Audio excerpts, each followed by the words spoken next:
warahmatullahi wabarakatuh. Alhamdulillahirabbil alamin. Wa bihi nasta'inu ala umuri dunya waddin. Wassalatu wassalamu ala sayyidina Muhammadin wa ala alihi wa sahbihi ajma'in. Amma ba'du. Teman-teman para hadirin, lebih khusus teman-teman Kiai Jaini dan saya Pak Aki dan rekan-rekan jamiah sholawat yang saya banggakan. Alhamdulillah pada malam hari ini kita bisa melanjutkan kegiatan kita, rutinitas kita setelah lama libur karena ada corona. Alhamdulillah kita bisa berkumpul lagi membaca salawat salam kepada junjungan kita Nabi Muhammad SAW. Langsung saja untuk menyingkat waktu, kita lanjutkan kajian sirah kita pada malam hari ini, yang mana dulu mungkin sampai penyiksaan pada sahabat, penyiksaan oleh kafir Quraisy kepada sahabat. Setelah penyiksaan dialami oleh para sahabat ini terjadi sekitar tahun 5 tahun setelah Nabi diutus, maka Nabi memberi sebuah isyarat kepada para sahabat karena Nabi melihat bahwasanya Abu Thalib sudah tidak mampu melindungi kepada dakwah Nabi, dan banyak dari para sahabat yang disiksa oleh petinggi-petinggi Quraisy. Maka Nabi menganjurkan, istilahnya memberi isyarat bahwasanya orang-orang yang ingin menyelamatkan agamanya dan juga nyawanya agar supaya hijrah ke negeri Habasah. Negeri Habasah itu negeri di Afrika sana. Bahasa dahulunya Habashina. Ada salat Habashi, itu dari sana, isbat dari negeri sana. Karena Nabi di sana itu ada Malik, ada raja yang adil. Kalian pergi ke sana, hijrah ke sana untuk sementara. Maka sahabat langsung merespon perintah Nabi ini, secara diam-diam berangkat ke sana. Jadi di Afrika sana, Ethiopia. Abasin itu insya Allah negara Ethiopia. Ini kerajaan kuno ya, dari kerajaan kuno yang ketika Nabi masih hidup sudah berdiri. Rajanya namanya Najasyi atau bahasa Latinnya Negus. Jadi Raja Najasyi dia agamanya Kristen. Jadi sebelum Nabi Muhammad itu ada Nabi namanya Nabi Isa yang kemudian berangkatlah. Yang pertama kira-kira 10 orang dan 3 wanita. Di antaranya adalah Utsman bin Affan, terus Abdurrahman bin Auf, Mus'ab, terus lagi Utsman bin Mas'ud, banyak lagi. Utsman ini juga membawa istrinya, yakni istrinya itu anaknya Nabi Muhammad, putri Nabi Muhammad, namanya Ruqayyah. Jadi Nabi Muhammad itu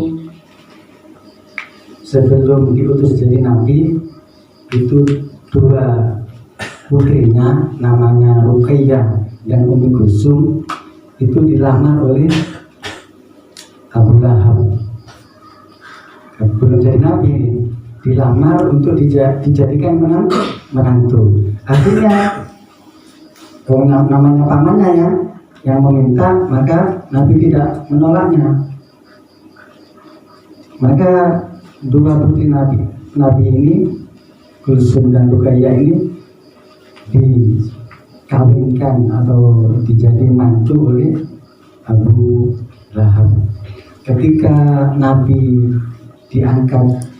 Muhammad diangkat jadi Nabi, ternyata Abu Lahab adalah musuh pertamanya, musuh paling utamanya Nabi Muhammad. Bahkan beberapa kali mencoba melakukan pembunuhan kepada Nabi Muhammad.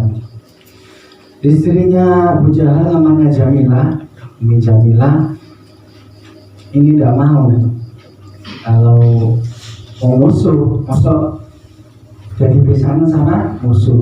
Maka anaknya disuruh menolak, akhirnya ditalak kedua putri Nabi, Ruqayyah dan Ummi Kulsum. Kata Nabi, ini adalah talaknya itu 1000 barokah katanya.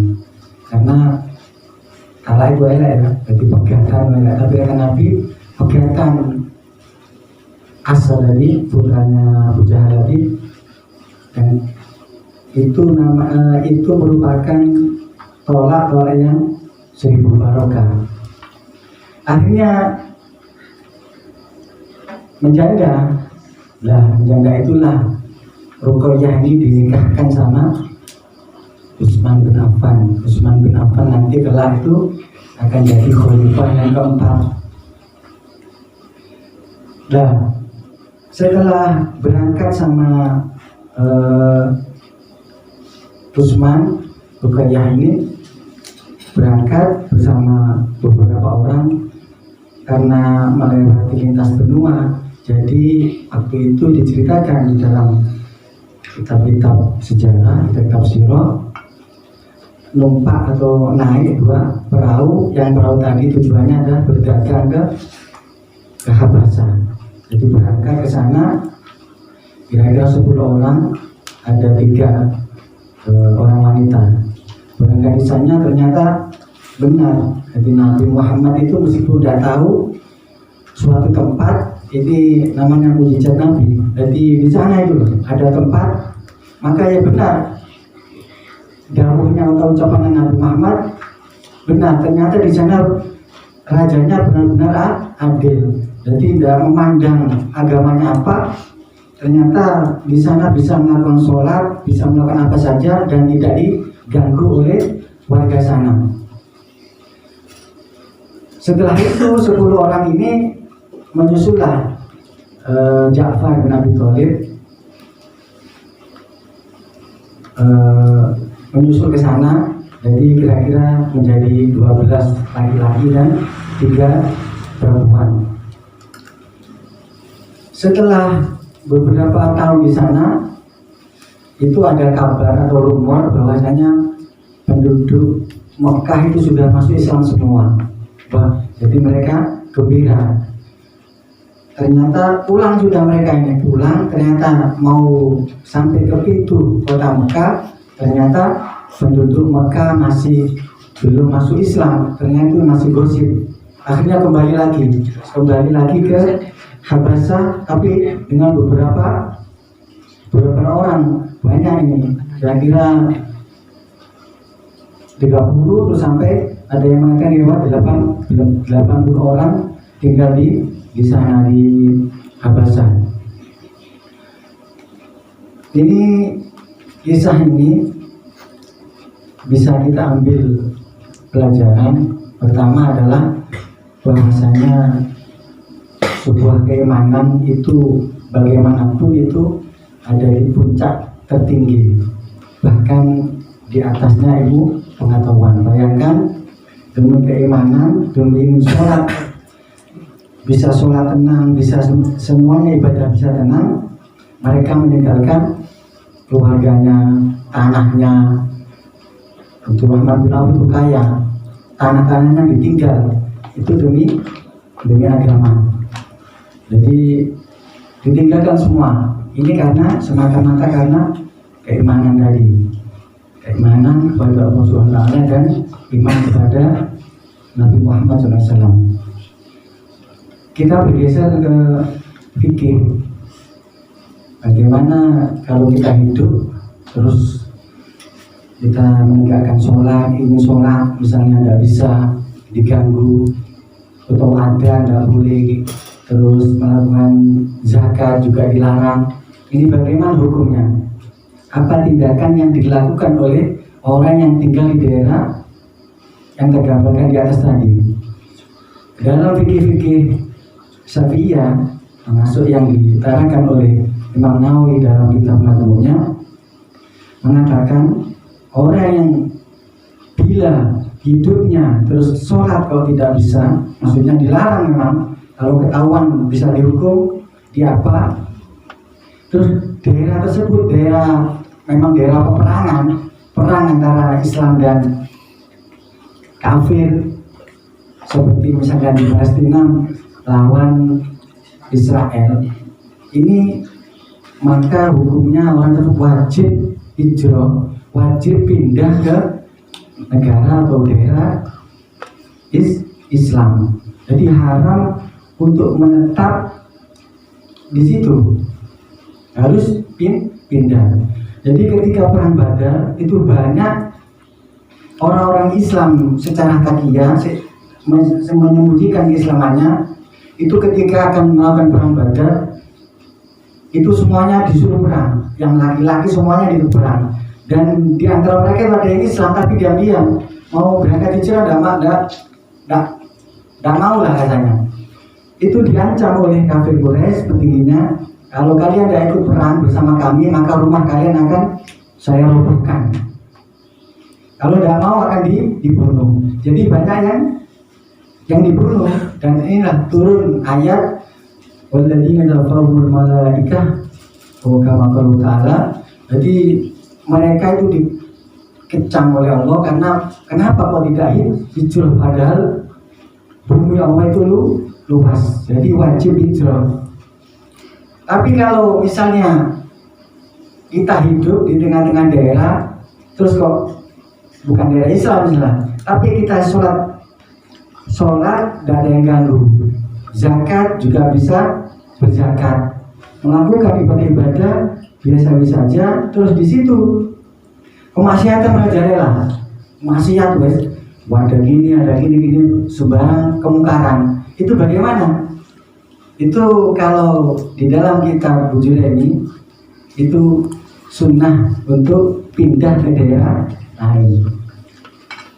Jadi sunnah saja. Terus ada lagi, kalau di daerah yang mayoritas non muslim, misalnya seperti kita di Eropa ya, dan di situ diberi kebebasan untuk beribadah, terus kita menetap lama di sana, maka justru sebaliknya sunnah untuk tinggal di situ. Ini berharap agar orang-orang yang non Islam bisa masuk ke agama Islam.